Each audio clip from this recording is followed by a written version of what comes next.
In 1967, Israel made another terrorist attack against America. On a clear day, Israel attacked a fully marked American intelligence ship, the USS Liberty. The Liberty was in international waters, flying a huge American flag. It had been closely monitored for days by Israeli pilots in a vicious surprise attack. As our boys were waving to the Israeli fighter pilots, they began dropping napalm on them, fired hundreds of rounds of cannon and machine gun fire upon them. And then they came in with torpedo boats to sink the Liberty and kill every one of our boys and send them to the bottom of the sea. The Israelis even machine gunned the life rafts the crew had deployed when it looked like the Liberty might sink. The Zionists tried to kill every American. Now, Egypt was to be blamed, just like the Lavon affair. The only thing that saved the Liberty was the bravery of its sailors, who, under merciless Israeli fire, rigged a makeshift antenna to issue an SOS to the Sixth Fleet that named Israel as the attacker, and that forced Israel to break off the attack.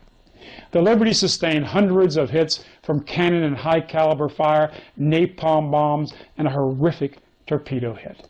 The blood and guts of over 200 Americans were strewn all over the ship.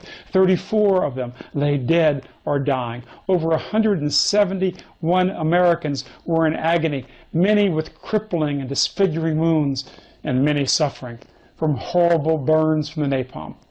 After their mission failed, Israel then announced that it was simply a mistaken identity. Of course, that is patently absurd. Israel monitored the ship for days. Huge call letters were on the ship. A huge American flag flew in the stiff breeze. Americans also intercepted Israeli pilots' transmissions, proving they knew that the ship was American. The U.S. Secretary of State at the time was Dean Rusk.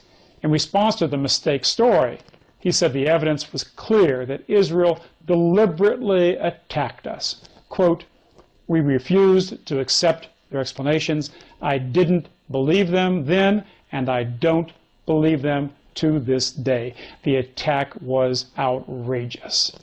Our top military commander in 1970 was chairman of the Joint Chiefs of Staff, Admiral Thomas Moore. He was privy to top secret documents, and he said the Israeli attack was absolutely deliberate murder. His words are worth repeating. "These sailors and Marines were entitled to our best defense.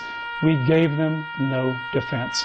Did our government put Israel's interests ahead of our own? If so, why? Does our government continue to subordinate American interests to Israeli interests? The American people deserve to know the truth about this attack.